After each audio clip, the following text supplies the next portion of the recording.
આપણી Dubai સિરીઝના part 1 માં 2 lakh plus view આવ્યા. એટલે આજે પાર્ટ 2 ની અંદર આપણે જવાનું છે જાપાનમાં.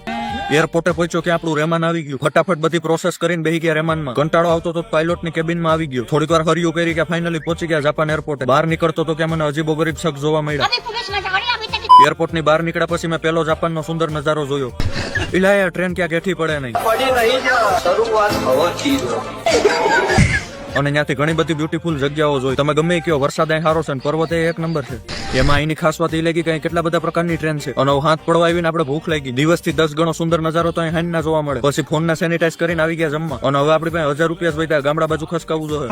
પેલા આને હરી કરીએ. જાપાનના ગામડાઓની અંદર એન્ટર છો ને આપણે ડાયરેક્ટ પહોંચી ગયા સિલાપુર ગામમાં. અને ત્યાંથી હું ને મારો મિત્ર સુસાયા આવી ગયા બધી અલગ અલગ જગ્યાઓ જોવા. તમે ગમે એ કયો મજા આવે એમ. અને ફરતા ફરતા અમે એક એવી જગ્યાએ પહોંચી ગયા કે આમ એક નંબર એમ. ખરેખર ગમે એ દેશમાં જાવ મજા તો મને ગામડામાં જ આવે. અને અહીંના વૃક્ષો પણ પાછા અલગ અલગ કલરના જોવા મળે. અને હવે આપણે એક્સરસાઇઝ કરવાનો ટાઈમ થઈ ગયો એટલે ગાડીમાંથી ફટાફટ બૂટ કાઢી થોડી ઘણી એક્સરસાઇઝ કરીને આવી ગયા દરિયા. અને ત્યાંથી ZSY VAGP તો સાલા બની આદત છે ગરીબો. અને ત્યાંથી આવી ગયા આગળની જગ્યાઓ જોવા. નામ આપણે કઈ જગ્યાનું નહીં લઈએ કેમ કે અહીંની ભાષા બધી ચાઇનાની જેમ ચિંગચોંગ જ હોય, તમને નહીં સમજાય.